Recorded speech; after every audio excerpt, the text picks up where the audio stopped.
ជំរាបសួរពុកម៉ែបងប្អូនទាំងអស់គ្នាចាថ្ងៃនេះគឺថាបានមកវត្តគូបីបិណ្ឌគូអីគេឯងណាទៅចាហើយឃើញចែនេះនិយាយពីសក់គាត់លវាយអីល្អយ៉ាងនេះចង់អ៊ូដីហើយចាសំខាន់ក្រាស់ទៀតបើថាសក់ខ្ញុំវិញមើលមិនយល់តែម្ដងឥឡូវមើលត្រឡប់ទៅមើលនោះគឺថាចាស់គាត់កំពុងតែចាប់បាយបិណ្ឌអញ្ចឹងណាចាអញ្ចឹងបើជាគាត់ម្ចាស់វេនអញ្ចឹងទៅគាត់មកធ្វើបាយបិណ្ឌធ្វើអីអញ្ចឹងនៅវត្តហើយពួកអីគេមានកាន់វេនមិនមកតាមភូមិតាមអីអញ្ចឹងទៅណាចា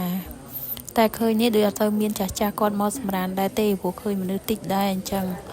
ទៅពួកអីខ្ញុំមកនេះមកម៉ោង3កន្លះចារៀបចំបាយបិណ្ឌពីផ្ទះមកហ្នឹងគឺហើយអស់ហើយអញ្ចឹងទៅក៏ឃើញយាយគាត់ពងរៀបចំចាប់បាយបិណ្ឌឆ្លៀតថតចូលវីដេអូបន្តិចទៅពួកអីមករដូវកាលអញ្ចឹងមាន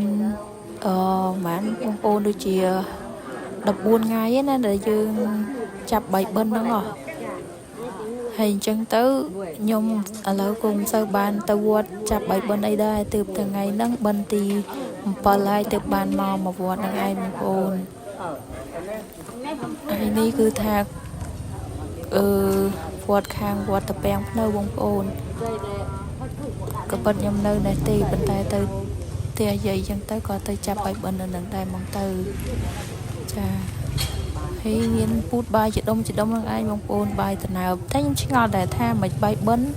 គេធ្វើតែបាយតណើបអញ្ចឹងគេដា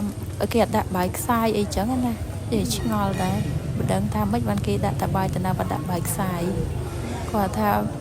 បាយយើងអាចដាំដាក់ស្ដែកដាក់ល្ងដាក់អីអញ្ចឹងបានណាបងប្អូនតែអ្នកខ្លះដាក់អ្នកខ្លះអត់អញ្ចឹងទៅព្រោះពេលខ្លះយើងដាំញ៉ាំដែរអញ្ចឹងទៅក៏ដាក់ស្ដែកដាក់អីទៅវាកាន់តែឆ្ងាញ់អីអញ្ចឹងណាចាហើយចាប់បដាហ្នឹងក៏មានបងប្អូនគាត់មកបដាដែរហើយត្បូងស្មានតែអត់មានមនុស្សតែមានណាពេលក្រោយមកមនុស្សមកឡើងពេញវត្តតែម្ដងបងប្អូនជាពិសេសគឺថាក្មេងៗណាចាគឺថាមកច្រើនមែនតើបើថាចាស់អីមានតែចាស់ដែលគាត់មកសម្រាប់នៅវត្តទេបើថាងើបមកអញ្ចឹងអត់សូវមានទេហើយនេះបាយបិណ្ឌ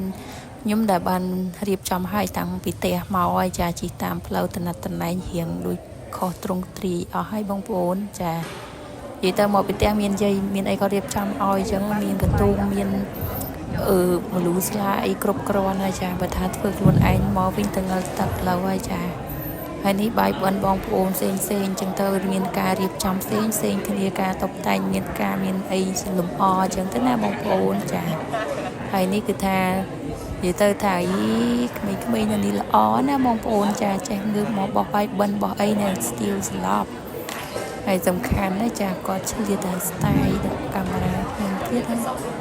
ចាគឺថាមានភាគច្រើនពីក្មេងៗហ្នឹងបងប្អូនថាចាស់អីក៏មានឃើញច្រើនមែនតែពេញវត្តតែម្ដងពេលនេះអត់ទាន់អស់ជាមួយទៅទៀតបងប្អូនណាមកសាលាឆាននេះគឺថាដាក់មនុស្សអត់អស់ទេពុទ្ធបរិស័ទនៅវត្តនេះគាត់ជាច្រើនរបស់គេមែនចាសិតតែអ្នកធ្វើបុណ្យធ្វើទានអញ្ចឹងណាចាហើយទៅលោកសូត្រយូរដែរបងប្អូនណាខ្ញុំមកអង្គុយទៅចង់2ម៉ោងចាអង្គុយជប់ជើងជប់អីណាចាធម្មតាទេបើថាបិណ្ឌកាន់តែច្រើនគឺថាលោកសូត្រកាន់តែច្រើនដែរអញ្ចឹងណាបងប្អូនតារារហូត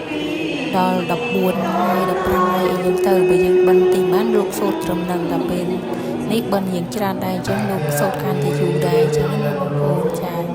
ហើយនេះមនុស្សមកកាន់តែច្រើនហើយបាយបិណ្ឌដាក់ឡើងចង់ហៀសាលាឲ្យបងប្អូនដោយសារតែមានអង្គុយមុខផងក្រោយផងអញ្ចឹងណាយូរទៅរកកន្លែងដាក់អត់ឃើញតែសំខាន់នេះអង្គុយกับមុខខ្ញុំនេះគេដាក់ក្រាស់យកមកទៀតបងប្អូនអើយចាមកបោះបាយបិណ្ឌឡើងពេលយកទៅហ្នឹងណាចាហើយក្រោយពីលោកសូត្រអស់កាលជាយូរហើយហ្នឹងគឺថាឥឡូវបានសូត្រហើយរួចរាល់អស់ហើយបងប្អូនអញ្ចឹងទីខ្សល់អីគឺថាដល់ដួងតាយើងហើយអស់ហើយអញ្ចឹងយើងកាន់បាយបិណ្ឌទៅបោះជុំវិញពហិអញ្ចឹងទៅណាចាតែឥឡូវគេលែងបោះប្រោកប្រាវអីពេញវាលពេញកាលគេមានកន្លែងដាក់អញ្ចឹងណាចាហើយនេះយាយតាគាត់កំពុងតែដើរប្រមូលបច្ច័យតែនៅលើបាយបិណ្ឌហ្នឹងហើយណាអ្នកខ្លះដាក់លុយដាក់បច្ច័យអីហ្នឹងមកដុតទៀនដុតធូបលេងដុតទាំងលុយហ្នឹងមកបងប្អូនហើយចាហើយយើងនេះមនុស្សហេក៏កូនគ្នាតែម្ដងបងប្អូនហើយមិនដឹងមក nhôm ấy ở hai pram của mũi nè đọc hay nè hay nó cứ chỉ mong mà nên đi bóng cô nơi mong pram đây hay ô năng cứ ta những thọt bàn là pe cho năng tê pe đằng hai cượt bàn tê lỡ cứ ta bàn bọc bay chung bè vì hia ruồi rồi ở hai cứ riệp trong tranh thật tê hai bông ôn mình nữ cho đang cò mình tên tay mà đó na chả hay ní cứ tha thêm toàn bờ cái bóng ở trên là tê ra cho mình là bông ôn hay video nâng phong đai cứ miền tập bàn năng tê bông ôn ở con trên đó là ta